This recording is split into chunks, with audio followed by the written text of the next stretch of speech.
Undercover CEO, Millionaire, found a security guard, studying by flashlight, in the parking lot. What happened next changed his life. The underground parking garage was cold and silent, wrapped in the stillness of a late autumn night. Fluorescent lights buzzed dimly overhead, casting long shadows on the rows of concrete columns. It was nearly midnight, long past the time when most employees had gone home. The garage was empty, except for the quiet hum of a few parked cars and the faint echo of approaching footsteps. Charlotte Hayes walked with slow, steady strides. Her usual heels had been traded for flats. Her white blouse, once crisp in the morning, now hung loose outside her black slacks, its edges wrinkled and soft from the day's wear. The top two buttons were undone. A gray trench coat fell open as she moved, revealing her unkempt appearance, rare for someone known in the business world for flawless presentation. Her long blonde hair was tucked behind her ears, slightly tousled from the long hours she had spent in a private strategy meeting on the top floor. She looked less like a multi-millionaire CEO, more like a tired junior analyst, and that was intentional. This branch of her company, Hayes Group, was one of the most troubled in the Eastern Division. She had arrived without an entourage, using only her first name, wanting to observe without titles or fear altering what people showed her. And tonight, after hours of tense meetings and reports that blurred together, she just wanted to leave quietly. But something stopped her. A flicker of dim light danced across the far wall of the garage, soft and irregular, almost like candlelight. It was coming from the corner, near the security booth. Charlotte frowned slightly and turned toward it. As she drew closer, the light became clearer. A flashlight, old and flickering, propped up awkwardly against a thermos.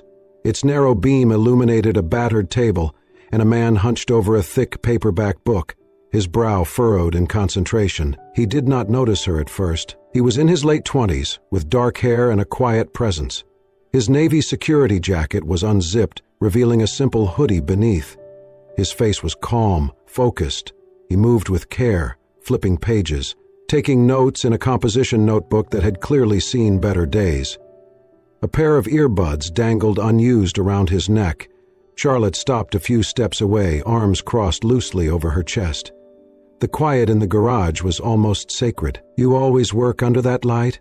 she asked gently. The man startled, his hand moving instinctively toward the flashlight. He squinted at her, then quickly stood, straightening up. "I didn't hear you. Sorry. Yes, ma'am, I was just studying." Charlotte raised a brow, nodding toward the book. "Looks like more than just studying.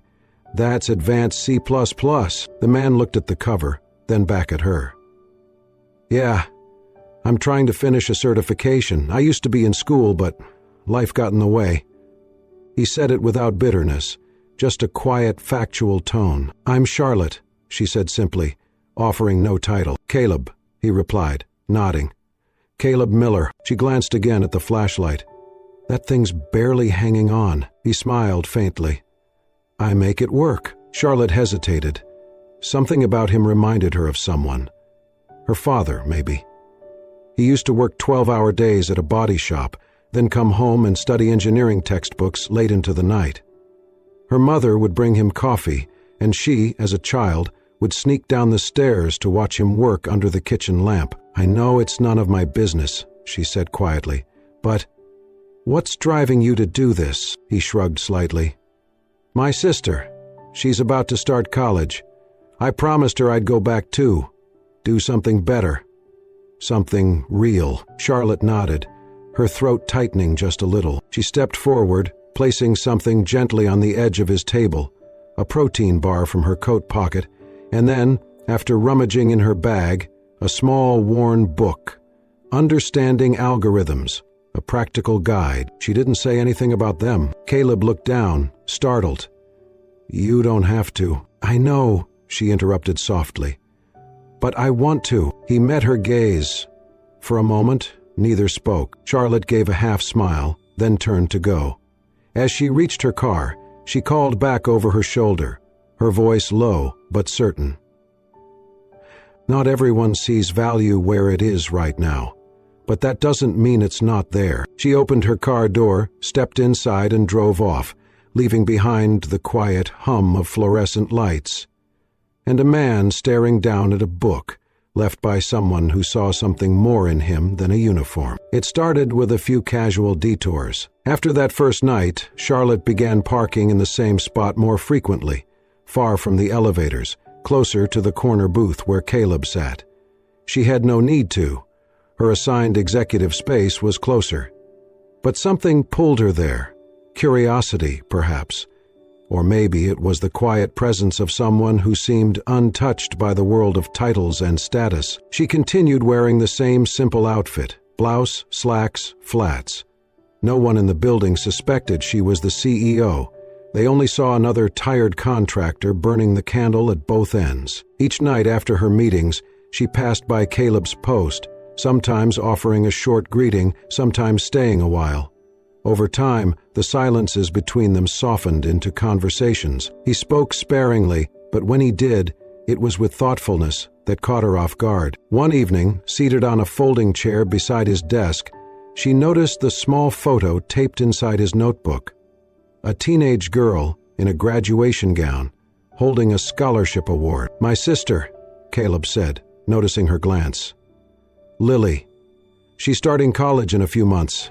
First in our family. She looks proud," Charlotte said, smiling. "She is. She worked for it.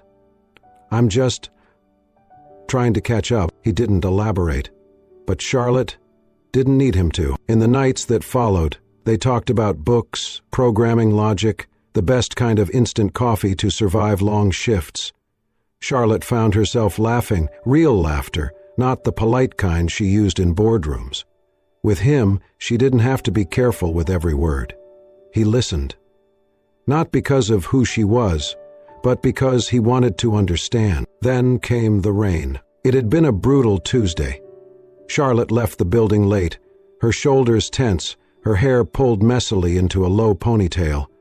As she stepped into the garage, the distant sound of thunder rolled through the concrete. Halfway to her car, the rain started, cold and sharp, blowing in from the open entryway. Caleb appeared from his booth, walking swiftly toward her. Before she could speak, he shrugged off his security jacket and placed it over her shoulders. It was still warm, the fabric heavy and worn. "You'll catch something," he said simply. "I'm used to the rain. You're not." Charlotte was stunned for a moment, clutching the jacket tightly. It smelled faintly of soap and coffee. She looked at him, unsure how to respond. "Thank you," she said softly. He only nodded, walking back to his desk without another word. Later that night, Charlotte sat in her car, still wrapped in the jacket. The gesture echoed louder than any corporate partnership she had ever signed. Another night, she witnessed something that lingered even longer in her memory. She had returned late again, trying to clear her mind. As she rounded the curve into the far lot, her headlights caught a delivery truck stopped awkwardly near the wrong level. A tired-looking driver stood beside it, phone in hand, clearly frustrated. Caleb was already there. He wasn't on duty for deliveries. It wasn't his job. But he was gently explaining the building map, pointing toward the correct loading dock. Within minutes, he was walking the driver across the garage himself, flashlight in hand. Patient and calm. Charlotte watched from a distance. She didn't interrupt. When Caleb returned to his desk, soaked slightly from the damp air, he picked up his book as if nothing had happened. Charlotte leaned against the hood of her car, arms folded. In her mind, a quiet realization formed. He helps people not for credit, not for reward, just because it is right. She smiled to herself, then stepped into her car, the warmth of the security jacket still folded neatly in the passenger seat beside her. The idea came to Charlotte on a quiet Wednesday evening, just as she watched Caleb carefully pack up his worn-out programming book, with the same precision she had once seen her father use to clean his tools after a long day in the garage. She had been observing Caleb long enough to know two things. He never asked for help, and he never took shortcuts, which made what she was about to do feel slightly manipulative, but also necessary. The laptop she carried was old, not broken, but sluggish and temperamental. The IT department had long given up on it. To anyone else, It would have been considered a throwaway device, but not to someone like Caleb. When she walked up to his desk, he was in the middle of reviewing syntax exercises, his eyes flicking between lines of code on a printout and notes scrawled in the margins. "I have a favor to ask," Charlotte began, setting the laptop down on the edge of his desk. He glanced up, mildly surprised. "Yeah, it's kind of a mess," she said. "Keeps freezing. Blue screens sometimes. I was going to take it to a shop, but figured you might like the challenge. No pressure." Caleb closed his book slowly. "I don't have the tools," he said after a beat. "No bench, no parts. Just the basics?" Charlotte shrugged. "If you don't have time, no worries." She started to turn, but he stopped her. "I didn't say no," he said. "Just might take a while." A smile ghosted across her lips. "Take all the time you need." He took the machine that night, tucking it under one arm like it was something fragile. Back at home, Caleb stayed up later than usual. The kitchen table became his makeshift lab. He disassembled the casing with a cheap screwdriver set and a steady hand. Dust caked the fans. RAM was mismatched. Software bloated. But it was a puzzle, and puzzles gave him peace. He worked quietly, only stopping when Lily came in, with sleepy eyes and a blanket to drape over his shoulders. "You're doing that for her?" she asked. Caleb nodded once. "She's smart and kind. Are you falling for her?" Lily teased gently. He gave her a look. "She's way out of my league. Maybe she doesn't believe in leagues," Lily said, yawning as she wandered back to bed. By the third day, Caleb had not only fixed the booting issue, he had optimized the system's speed, removed outdated bloatware, and even installed new drivers manually. He ran benchmarks 3 times, just to be sure. The machine purred like new. That evening, he waited until she arrived, placing the laptop on her desk before she even asked. "Runs smoother now," he said, almost too casually. "Did what I could." Charlotte opened the device. It powered on immediately. No lags, no strange flickers. "You rebuilt the operating system?" she asked, surprised. "I streamlined it," he replied. "Kept the essentials, cut the fluff." She blinked. "How long did it take you?" He shrugged. 3 nights. It was worth the learning." Charlotte paused. She looked at the machine, then at the man in front of her. The same man who had once told her he never had the luxury of finishing what he started. And yet here he was, rebuilding something no one else had cared to salvage. Her chest ached with something quiet and fierce. She wanted to say something. How impressed she was, how rare this kind of perseverance had become, but all she managed was a soft, "Thank you." Caleb smiled. Glad it helped. What he did not know, could not know, was that laptop had been the test, a silent assessment, and he had passed with a kind of quiet excellence that could not be taught in school or measured in degrees. Charlotte carried the laptop back to her car that night, but her mind was far from the files it contained. She had come undercover to evaluate talent. What she had found was purpose, and for the first time in a long while, she felt the stirrings of belief. Belief that maybe, just maybe, this wasn't about business anymore. It started with a picture, a blurry, grainy photo taken from a smartphone camera peeking through the top-floor window of the adjacent building. In the frame, Charlotte and Caleb were walking side by side in the underground parking garage, their heads tilted slightly toward each other, mid-conversation. Charlotte was smiling. Caleb, still in uniform, held the door of her car open like he always did. But context was a fragile thing, easy to warp, easier to weaponize. By noon the next day, the photo had been posted anonymously to the company's internal chat board under the caption, "When being nice to the CEO means a promotion?" It spiraled quickly from there. "Security guard aiming high, huh? Ah, must be good at more than night shifts. Yes, sleeping your way up is a real thing." Charlotte first heard about it through a whispered conversation in the hallway. Someone didn't realize she was behind them. Caleb saw it that evening, after his shift started. A co-worker from logistics had pulled up the thread and handed him the phone, eyebrows raised. He scrolled through the comments. Each one was worse than the last. Not just jokes, accusations. cynical, vulgar slants dressed up as humor. At first, he told himself not to care. He had nothing to be ashamed of, but the silence ate at him. He waited that night, waited for Charlotte to come by, like she usually did, to say something. Anything. She came, briefly, but looked distant, distracted. She did not mention the photo. She asked him how his studies were going, then left after only a few minutes. Caleb sat at his post long after she was gone, jaw tight. He pulled out his phone, fingers hovering over a text message. He typed, "I know it's not true, but the silence makes me feel like you don't." He stared at the screen, then deleted it. Instead, he opened his notes app and typed, "Does she even believe in me?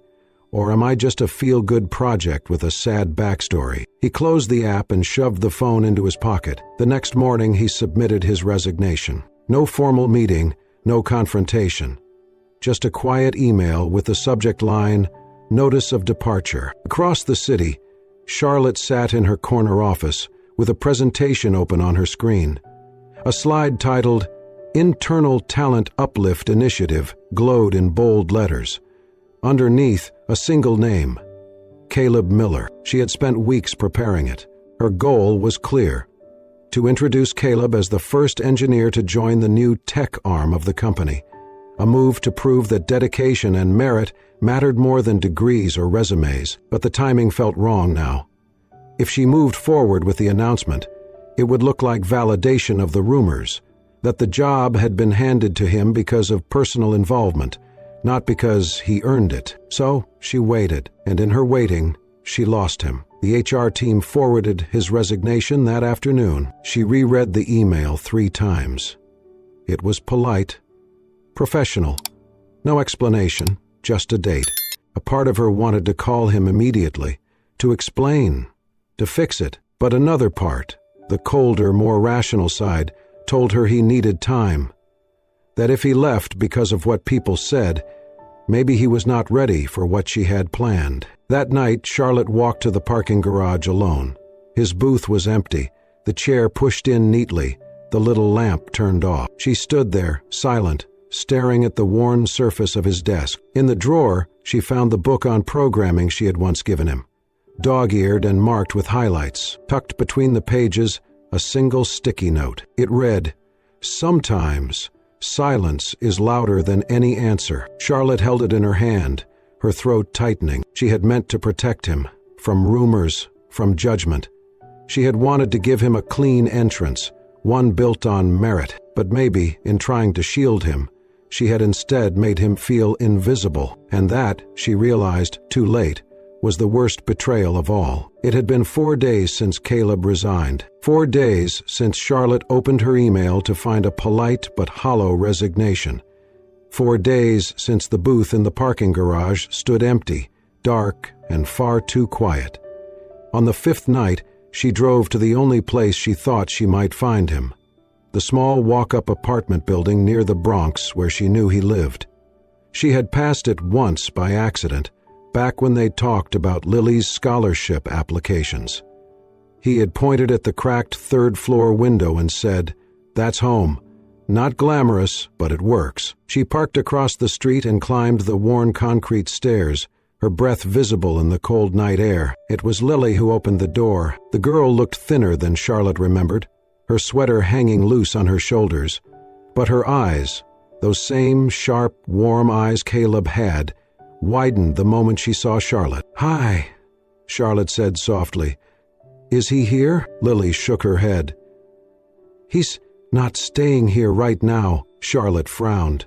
"Where is he?" There was a long pause. Then Lily stepped aside, motioning Charlotte in. She led her to the small kitchen table, where 2 mugs of half-finished tea sat, one still steaming slightly. "Hans transferred to a different post," Lily said. "He's working nights down at the Brooklyn shipping docks.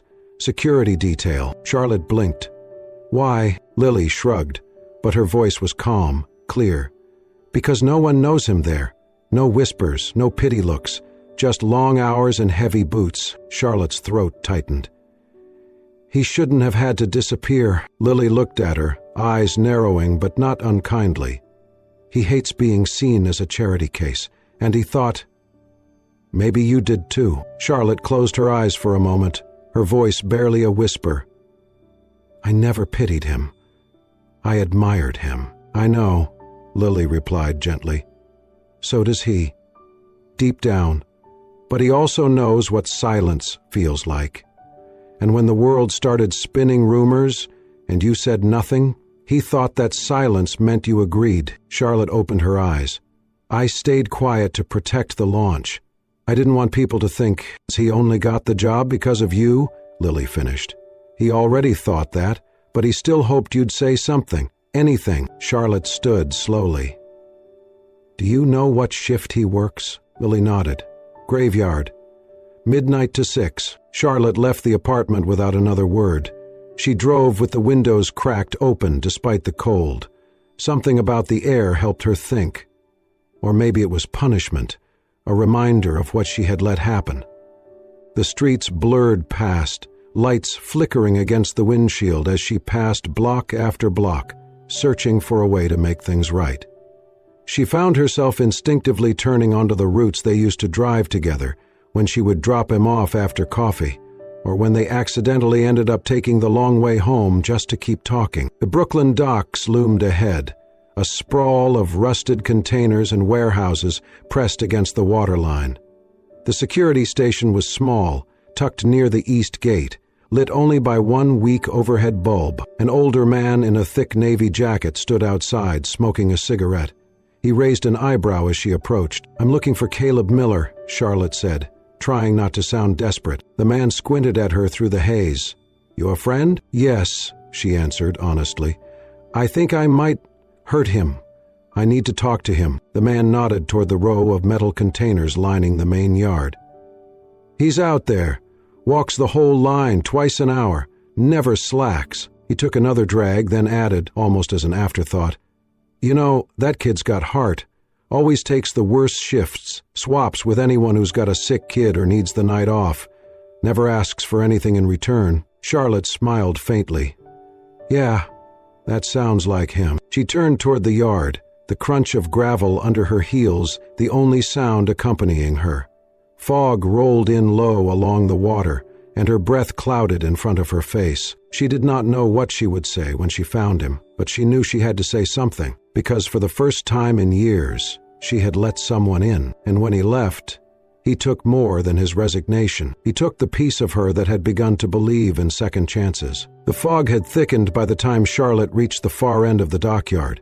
Shadows stretched long between the towering containers, and the only light came from a small LED lantern flickering near one of the security booths. There he was. Caleb sat hunched on a folding chair outside the booth, a thermos by his side, a thick programming manual resting open on his lap. The flashlight lay balanced on a nearby crate, angled perfectly to illuminate the page. It looked almost identical to the first night she met him, except this time, his shoulders were tenser, his posture more guarded, like he had built walls no one could see. Charlotte stopped a few steps away, unsure if he had noticed her. Then she spoke, softly but firmly. I hoped you would still be using that flashlight. Caleb's head lifted.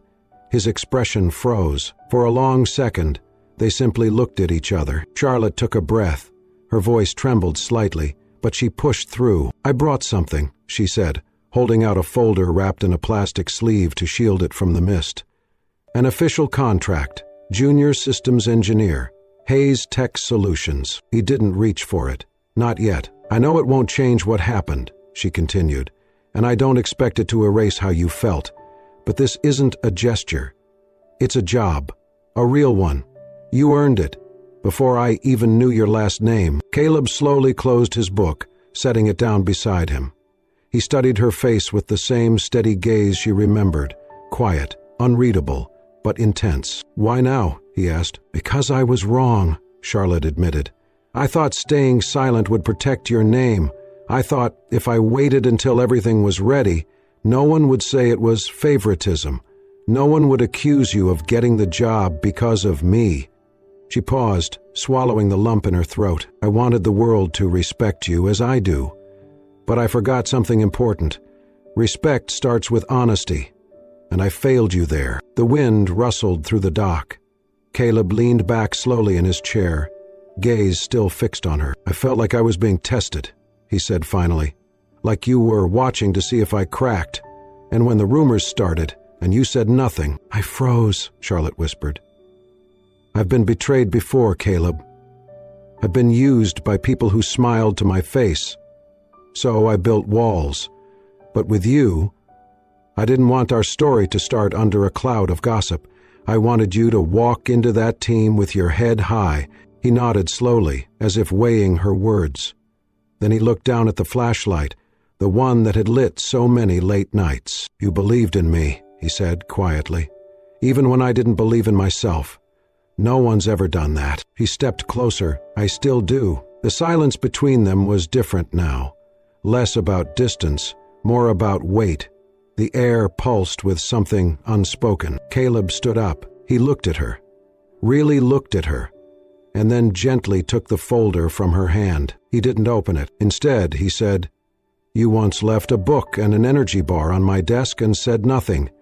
You had no reason to, but you did it anyway." Charlotte smiled softly. "You remembered." "I remember everything," he said. He reached out, slowly, and took her hand. It was the first time he had ever touched her. His hand was warm, steady. Charlotte's breath caught. "I want this job," he said. "But more than that, I want this to be real. No more pretending, no more roles." Charlotte nodded, her voice barely audible. "No more roles." A container ship in the distance let out a long, low horn, and the moment wrapped itself in that sound, part industrial, part symphonic. Caleb squeezed her hand gently. "You gave me a reason to believe I wasn't just the guy in the booth." Charlotte smiled, blinking away a tear. "And you gave me a reason to believe people can still surprise me." They stood there for a while longer, not rushing, not explaining, just holding on, finally, freely. 1 year later, the skyline of Brooklyn glowed beneath a pale winter sun. The streets were dusted with snow, and the steady hum of the city wrapped around the brand-new glass and brick building standing proudly on the corner of a busy intersection. Above its entrance, silver letters caught the light. Rising Steps, Technology and Skills Center. Inside, the atmosphere was alive, laughter echoing from the training rooms, the gentle clack of keyboards, and the low hum of conversations between instructors and students. A row of monitors in the main hall displayed rotating photos, smiling faces, group projects, and snapshots of people holding their first certificates. Caleb Miller stood near the center of it all, wearing a crisp navy blazer over a simple white shirt. His ID badge read, Lead Systems Engineer, Hayes Tech Solutions. Around him, a small group of trainees peppered him with questions about their coding assignments, and he answered each one with patience and encouragement. Just a year ago, he had been the man in the corner booth with a flashlight and a worn-out programming book. Now he was leading a development team at Hayes Tech, overseeing the creation of software designed to train people just like he once was. Workers without degrees, without connections, but with ambition. Across the room, Charlotte Hayes watched him, a quiet smile touching her lips. Her golden hair framed her face in loose waves, and though she still carried herself with the poise of a CEO, there was something warmer in her gaze now. Since Caleb had entered her life, the edges of her world had softened. She still ran one of the largest companies in New York, but she did so with a renewed belief in people's potential and in second chances. They had never hidden their relationship, but neither had they made it a spectacle. It didn't need to be. Everyone could see the way they respected one another, how their conversations carried an ease and trust that spoke louder than any public announcement. Today was the grand opening of Rising Steps, the nonprofit initiative they had built together. The center would provide free training in technology and job skills to people who had faced unemployment, dropped out of school, or simply been overlooked. The classrooms were equipped with the very tools Caleb had once dreamed of having, and the program's first wave of graduates was already making their way into the workforce. Among them was Lily Miller, Caleb's younger sister. Now 19, she wore a smart blazer and jeans, a lanyard around her neck that read Assistant Instructor. She moved between students with an easy confidence, offering tips and encouragement. Her own path had shifted. After receiving a full scholarship funded through Charlotte's philanthropic arm, she was now studying computer science and mentoring others at the center in her spare time. When it was time for the opening ceremony, the crowd gathered in the main hall. Charlotte introduced Caleb, her voice carrying both pride and affection. "This center was built to remind us all," she said, "that potential doesn't vanish just because the world fails to notice it at first. And no one knows that better than the man I'm about to introduce." Caleb stepped to the podium, adjusting the microphone. He glanced out at the audience, trainees, instructors, donors, old friends from the dockyard and the office, and Lily standing near the front. Charlotte's eyes met his, steady and sure. "I used to think I was just a guy who locked doors at night," he began, his voice calm but firm. "But then someone believed in me, enough for me to start believing in myself. That changed everything. And now, I want to pass that belief on to thousands of others." Applause swelled around him, but Caleb's gaze remained on Charlotte. For a moment, the room seemed to shrink to just the two of them. Later, when most of the guests had drifted into tours of the classrooms, Caleb and Charlotte slipped away to the top floor. This was her new office, a warm, sunlit space with a panoramic view of Brooklyn. 3 of the walls were covered with photo panels, each one holding images of people whose lives had been transformed through the program. On the desk sat a small frame, but it was the photo Caleb held in his hands that mattered. In it, a younger version of himself sat in a dim booth, a flashlight balanced over an open book. The edges of the page were worn, his jacket zipped up against the cold. It was the night Charlotte had first spoken to him. He walked over to an empty spot on the wall and pinned the picture there, smoothing the corners with deliberate care. Charlotte came up behind him, resting her hand on his shoulder. "This is just the beginning, Caleb," she said quietly. "We build this together, and we build it for them." He turned, his fingers finding hers, his expression softening. "And for us too." Outside, the first flakes of snow began to drift down. The golden glow of the office lights spilled across the photo wall, casting warm highlights on the image of a man once illuminated only by the beam of a flashlight. Caleb leaned in, and Charlotte met him halfway. Their kiss was unhurried, a quiet sealing of everything they had built, not just the center, but the trust, the respect, and the love that had carried them here. The camera of life would have pulled back then, framing them against a snowy window, the photo wall,